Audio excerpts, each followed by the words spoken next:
Well, it's a new day. We got all of our plumbing in, or our drain lines rather. Per the county standards, we had to cap everything off and then pressurize the system. We had to put 5 pounds of pressure on it. It's supposed to hold for 3 hours.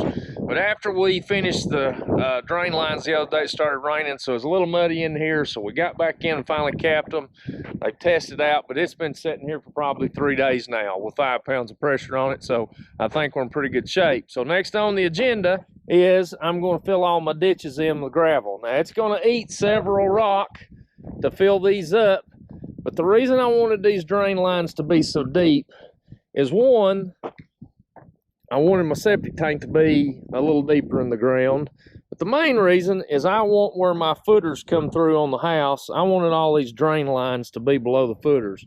I know you can put them in casing and run them through a footer, but I wanted everything when it came through under where it's going to be holding this house up, I wanted it in the ground. So that way I didn't have any weight bearing on that pipe. So I'm going to fill these up, and then I'm going to put some conduit in here for water lines. Now this is an added expense, but all my water lines that run underneath the slab, I just don't feel comfortable not having them in conduit. I know they do it all the time. They'll wrap them, put them under the slab, but like I say, I hope I stay here for a few years, and if I ever have a problem, I want to have the ability to be able to pull that pipe back out.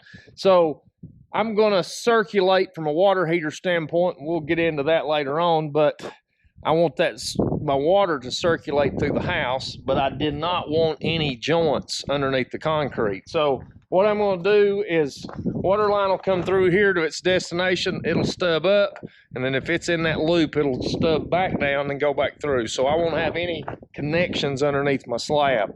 Once I get that conduit in there and get it located, then we'll go back in, put the gravel across our slab, and then I've got a pile of 2-inch insulation that I will put down, and then our vapor barrier, and then our rebar goes around our footers, and then I've got that steel sheeting over there, or wire mesh, whatever you want to call it. It'll go down on top of that, and then we'll be ready to pour some concrete.